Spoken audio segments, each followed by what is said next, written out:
G'day. So in this tutorial, we'll be looking at the small blind versus big blind two bet pots. In other words, a small blind open raise and the big blind calls. Here we've got the standard bunching sim, so slightly different ranges than without bunching. So in other words, the folding ranges from the low jack, the high jack, and the cutoff have been taken into account when the small blind opens here. And as a result, the small blind's opening range is going to be slightly on the smaller size in terms of the open size. And if we compare that to, say, for example, without the bunching, the small blind opens slightly bigger. So the post-flop sims that I've got for this tutorial will be looking without the bunching. So let's just take a look at this. And both are going to be fairly similar post flop. It's just that with bunching, you need to be a little bit more cautious about the open size, because if you open too big with bunching, the remaining players will actually have a higher density of stronger hands, given that the hands from the low jack, high jack, and cutoff and button that folded are more likely to be low cards, meaning that the remaining players, the small blind, the big blind, are on average going to have stronger hands.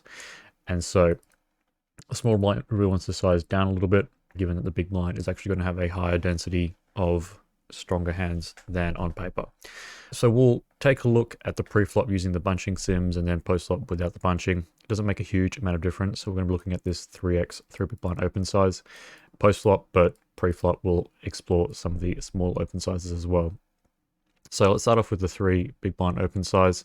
If you look at the open size, the open range for the small blind here, the small blind is going to be opening about 48 to 49% of hands, but many of these hands are going to go as a limp, and so the remaining hands are going to go as a raise. The advantage of the small blind opening like this with combination of limp and raise is actually that the small blind can open a wider range itself, and the small blind can actually use slightly more hands in its opening range. So if you remember from the last tutorial where we looked at the limping strategy, some of the small blinds hands which are going to be limping at a higher frequency, such as this queen 9, jack 9, these suited 8s, some of these offsuit 10s, these hands prefer not to get 3-bet, but can easily limp and then call or raise. Given that the small blind is going to be limping these hands a little bit more, and conversely, the hands which will raise and then fairly easily fold to the 3-bet are going to be open raised at a higher frequency. So we're talking stuff like jack 7, 10, 6, queen 4, king 2, and some of these are lower suited gap type hands. As we talked about in the previous video, ace 9, ace 8 type holdings will prefer to raise, because in the single raise pot, in the 2-bet pot, these ace 8 to ace 10, king 10 through jack 10 suited end up being, and king jack through to pocket jacks, sorry, queen jack suited, these hands end up being essentially top pair, top kicker when they make their top pair. Because if you look at the open and the 3-bet, very many of the hands that are stronger than king 10, such as the king jack suited, king queen offsuit, are going to be put into the 3-bet range. And so a hand like king jack or king 10 is going to essentially be top pair, top kicker in the single raise pot. So quite strong when it hits that king or the 10. All right, so let's have a look at a couple of different open sizes. So here, if you look at the types of opens for the small blind, you've got anywhere between a min open up to about 4 big blinds, and rarely some hands that are bigger. Mostly you can ignore this, but the benefit of this sim is that you get a very GTO response to these big open sizes. So if you end up facing a very big open size, like the exploit sizes that I like to implement here in the small blind, you had to defend at a very high level with a high amount of accuracy without being exploitable from your opponent.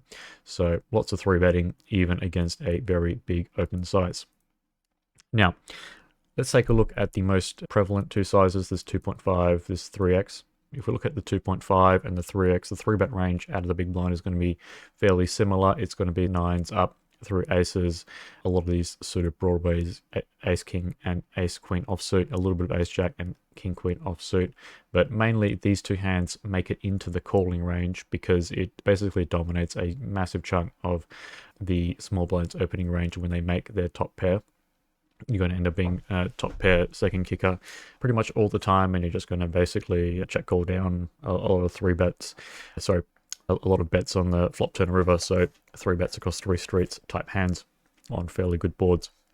The big blind will be three bet bluffing with semi-bluffing with these suited connected hands, and three bet bluffing with a variety of ace-x, weak ace-x holdings. This ace-5, ace-4 is a very good semi-bluff. This ace-2 offsuit, king-8 through king-5, jack-8, 10-7, 9-7, very close to being able to call, but just not quite, and so it's being used as a three-bet bluff. Similar to these 10-4, 9-3 type holdings will three-bet as a bluff and then jack back. The benefit of having a jack, a 10, a 9, etc. is that you actually end up, if you look at the three bet sizes here, say for example we look at this 8 big blind three bet, and the big small blind here decides to call with some of these early connectors, a hand like 9-5 is going to dominate a hand like 6-5. Small thing, and it will also block plenty of these 9x holdings.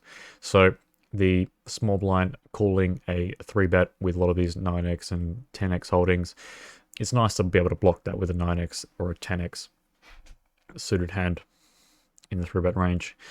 And then if you make your pair with 10-5, 9-3 type holding, you'll just check back on a lot of the flops. Now, let's take a look at the calling range. So the calling range depends on the open size out of the small blind. Definitely going to be calling some of the suited, so offsuit gap hands at basically indifferent between calling and folding, with a hand like 5-3 offsuit against a 2.5 big blind open. And then, say for example, the size increases up to 3 big blinds, those hands let it go. And now even some of the offsuit connectors are starting to let it go. Now, if you look at the 3-bet range, will change slightly between the bunching and the non-bunching sim. So if you look at it here, there is a small difference between the two, but mostly it's going to be very similar. There is some slightly more folding without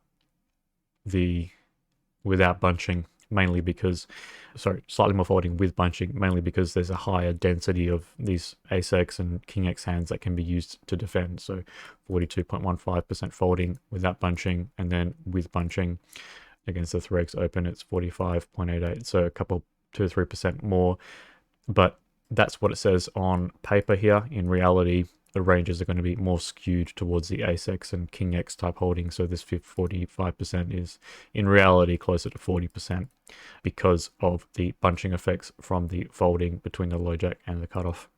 A lot of these offsuit hands and weaker hands just are at a lower density in the remaining cards of the deck after the low jack to the cutoff fold. Similarly, if you have these suited hands and offsuit hands, because the small blind is going to have a high density of ace-x, king-x, etc. with the bunching, these hands just don't play quite as well compared to without the bunching. So better to let it go when there is some bunching involved. Okay, so let's have a look at slightly bigger as well and smaller. So let's have a look at going slightly bigger. So 3.5, definitely something that your opponents can implement. Going slightly on the bigger side exploitatively is usually pretty good, because if you look at the 3-bet frequency required out of the big blind to defend, it's pretty high. And going slightly bigger can cause the opponent to overreact and tend to stop 3-bet bluffing. So if you look at here in the big blind, there's a lot of 3-bet bluffs that still need to be implemented. And if you look at if you add sort of these numbers up, it ends up being very close to 20%.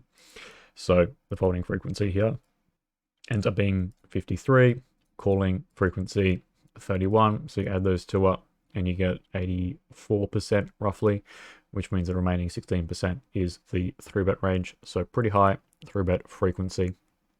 Once again, on paper, the 3-bet frequency is going to be lower in the bunching simulation than in the non-bunching, but in reality, because of the high density of those ace-x holdings, you end up being roughly the same. So here, without bunching, 50% and 34%, still roughly 84% calling and folding, and then the remaining 16% 3-bet. So there are some slight differences between the two. If you're playing full 6 max, the bunching simulation is going to be more accurate, and the ranges that you use are going to be slightly better. So if you're trying to push some edges pre-flop that use the bunching simulation. And then look at the smaller open, these min opens, lots of different possible response sizes out of the big blind. If you look at the 3-bet size here against the min open, it's between 6.8, which is 7 big blinds, 6.5, all the way up to about 9 big blinds. So variety of different sizes that you can choose from. And pocket nines, suited, broadways is the value component, and then plenty of bluffs out of these offsuit hands and suited connectors, suited gaps.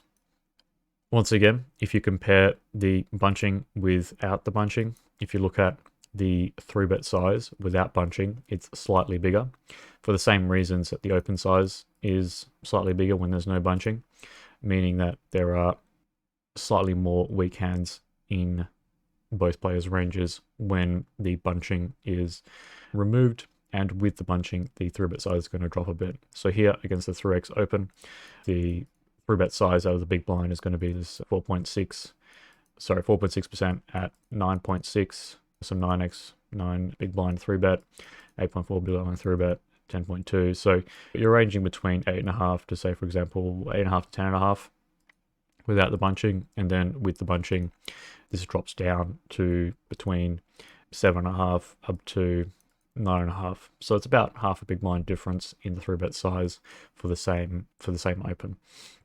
All right. Now that is a bit of an overview of the pre-flop spot and the 3-bet ranges and the calling ranges and the effect of bunching. Let's take a look at a few post-flop situations. So if we look at this one first, this is a 6-band low. So 6-band low is in the 2-bet pot for the small blind open and the big blind call. This is without bunching in terms of the ranges, but even with bunching, it's going to be somewhat similar, however, not quite as accurate to it. Namely because with the bunching, there's going to be more high card type hands in both players' ranges, and the ace-x, king-x holdings are actually going to have slightly more equity than what shows up here. Now, if you look at the 6-band low, there's going to be, in a variety of these, going to be fairly low boards, 7-6-2, 8-7-3, with some draws. If we rank it by equity for the small blind, the small blind's equity is going to be higher when there's 2 broadways, a queen 10, a jack 10, and as well as a 9. But the big blind here is going to be better off when there's 2 low cards like a 7-6, a 5-4, an 8-7, because there's going to be more 2 pairs and more draws for the big blind to defend. And then if you look at the bet sizes out of the small blind on these types of boards, there is some overbets on certain boards. Here, a 10-9, a jack-9 board, a queen-10 board, a jack-9, queen-9 boards are going to have some overbets for this 1.5. The pot size bets, similarly for 9-8 suited. A little bit of 75% on some of these boards, an 8-7 offsuit, a 7-6. But the large majority of the bet sizes on these types of boards are going to be a small quarter pot bet to deny equity. So let's take a look at, for example, this queen 10-7. This queen 10-7 is going to have a combination of small bet sizes as well as overbets. The overbet sizes related to the overpair hands and the strong top pair hands. So these hands go for a very big bet, denying equity from a lot of these draws, particularly these gut shots. These 2-card backdoor flush draws will have difficulty calling. And then hands like middle pair, weaker top pair hands will start to fold out, but these hands will have to call some of the time because of the bluffs in the small blind's range. Small blind can make plenty of good bluffs with a lot of these weak pair, ace high, ace king high, gut shot type hands, which there are quite a lot of.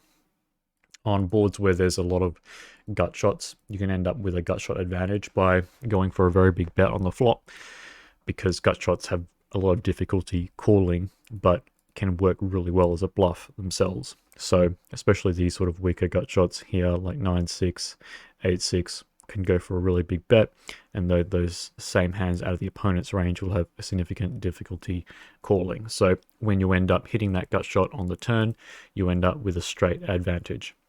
Now, this simulation only has up to 150% as the overbet size, but if the overbet size was probably bigger, say for example twice the pot or 2.5 times the pot, I imagine that would be used as well with similar types of hands and just more bluffs. So let's take a look at the overbet and then the call down range. So for example, we got a brick 2.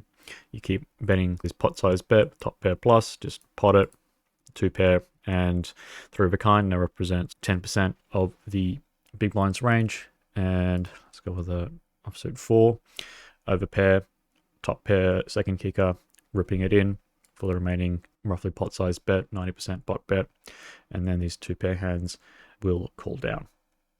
Now, how much equity will, say for example, a king queen have in the pot?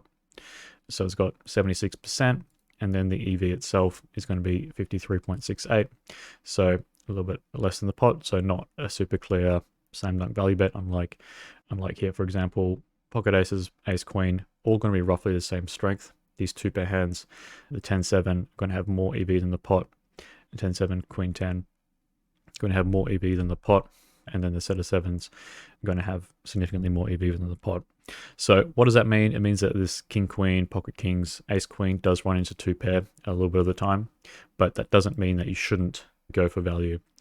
When you're out of position here, you have the option between betting yourself or checking and then calling. If you check, your opponent rips it into you, you're going to be calling with these top pairs and over pairs anyway, because you're very close to the top of your own range. If you didn't get to this spot, if you got to the spot and you didn't want to go all in, you probably shouldn't have played this line in the first place. But the reason why this line is so aggressive is just because the big blind needs to call down these weaker top pairs, these middle pairs. If your opponent isn't really doing that, if you're only calling with 2 pair plus, you should just bluff like crazy. All of these bluffs here on from the turn will just fire off on the river. And then conversely, instead of the overbet on the flop, you have these small block bets. These block bets work really well. There's a equity advantage for the small blind, 56.81, so roughly 57%. And so these small block bets work pretty well at getting some folds out of hands like ace high, weaker undercard type hands, just denying equity from those sorts of hands when you've got some middle pair, weak pair. And then when your opponent does go for the call, a lot of these hands can now just check and see what your opponent does. They'll bet into you and you'll just be defending, or they'll check back themselves, and then you can go for a small bet on the river or try to get showdown. Now, small bet and your opponent calls, you have the option to go for an overbet with those strong hands which didn't overbet the flop. Same kinds of hands like the top pair, over pair, some of the 2 pairs, just go for that massive bet. Your opponent calls and you end up with a very similar spot on the river with a lot of over pairs and top pairs just ripping it in for that small over bet. And if you check and your opponent jams into you, you're going to be calling anyway with the same hand. So just go for value, go for broke. All right, now that was an example of kind of 6-span low. We can look at one more with some lower cards like a 7-6-2. So the equity is going to be slightly closer. The big blind's going to have more pair type hands, and so as a result, the small blind, conversely with a lot of ace high and king high hands, will want to check to kind of defend that checking range. Check, face a half pot bet at the big blind, and you're going to be trying to defend nearly at alpha, a little bit more than alpha in terms of the folding. These ace high hands will have to check and give up, or these king high hands, queen high hands will have to check and give up, and then the over pairs themselves go for check raise now. Here, the over pairs, 8s through jacks, a little bit of queens goes for a check raise, pretty hefty check raise, 1.5 times a pot. And then if, say, for example, you call or you get an overcard, check, your opponent bets, then these jacks through aces will just trap and call down. Check, if your opponent rips it into you, there's the 9-8 straight here. Your over pairs will be close to indifferent there. Without the 9-8 straight, so for example, a jack, check, your opponent bets into you, and now queens and kings spring into trap and goes for the check raise. All right, another thing to look at, of course, is the check down line. Check down line is going to be very prevalent for both players. Now, because in this particular board, the small blind is not quite as, doesn't have quite as advantage as some of the other boards, the small blind will be checking a lot more. and then the big blind will be taking a check back frequency around 50% from the 50% rule. So for example, we get the jack of hearts, can overbet the turn, just like overbet probe. Look at a check down line again. Yeah, let's go for undercard now. 3. Produce a few straights here, and then you can check it down. So ace high, weak pairs are going to be checking down against each other. Some king highs here. Going to be bluffing a hand sort of queen high or lower. Check, and then similarly the big blind will try and check back king high and get a small amount of EV there. And some of these weaker king highs and queen highs, anything lower than that is going to go for the bluff. Bet, even for a half pot bet, folding 40% of the range. A lot of checking down for both players. Important line to know. Okay, let's have a look at something else. Dry rag. Dry rag is kind of the opposite in terms of wetness as the 6-man low. 6-man low, lots of draws. Dry rag, kind of the opposite of that. Very much just dead in terms of the draws. Similarly, on 2 high cards, such as the ace, king, ace, queen, ace, jack, there's going to be plenty of overbets on the flop for this 1.5. But on the other hand, there's plenty of small bets as well. So on a board like ace, king, ace, 7, ace, jack, you can bet at a very high frequency here for a small bet size, and then your strong hands can just overbet. So don't be afraid to split your range like that. Deny equity with a small size and simultaneously split into a very big size with some strong hands. So let's take a look at that with the ace, queen, 6. Ace, queen, 6, betting at a very high frequency, deny that equity, checking some fairly weak hands. A lot of hands just give up, like this king 9, king 8. Hands just give up. Or you can bet, say for example, quarter pot to deny equity from a lot of these hands and get some value when you've got, say for example, a middle pair. But if you have a very strong hand like ace, queen, ace, king, to a lesser degree, ace, jack, you can just blast it off with a 150% bet. Your opponent is never doing any raising. They'll just have to call down, call here, brick, plot it into them again with, say for example, ace, king, ace, 10 plus, plot it into them again, and then 5, ace, king just rips it in. And then some of the weaker hands like ace, 9, etc. will go for a check. Some of the 2 pairs, ace, 6, ace, queen will check and then defend against that all in. But the checking range is essentially a give up line. When you go this aggressive, after you go bet and then jam. Anything that kind of checks after you overbet will mostly be giving up. Check there, quarter pot, massive folding frequency, folding 80% of the time. So yeah, don't be afraid to just give up after you overbet. Slightly different if you bet small here and you face a call. If you do go for the check, you're more likely to try to defend it. So for example, a pot size bet, slightly over folding, but still defending it a fair amount. 2x pot bet there. So in a lot of situations, if you're defending in the big blind, your opponent goes for that small bet and then they check the turn, don't be afraid to just go for a very big bet into the opponent.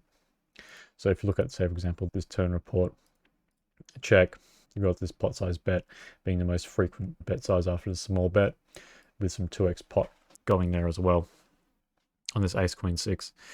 So yeah, don't be afraid to bet very big into your opponent after a small blind goes for that small bet on the flop and then checks the turn. Similarly, if you look at some other boards like a jack, 6-2, once again fairly dry, slightly better for the big blind because of the 6 and the 2, making some 1 pair holdings, and all these ace high, king high type hands have missed.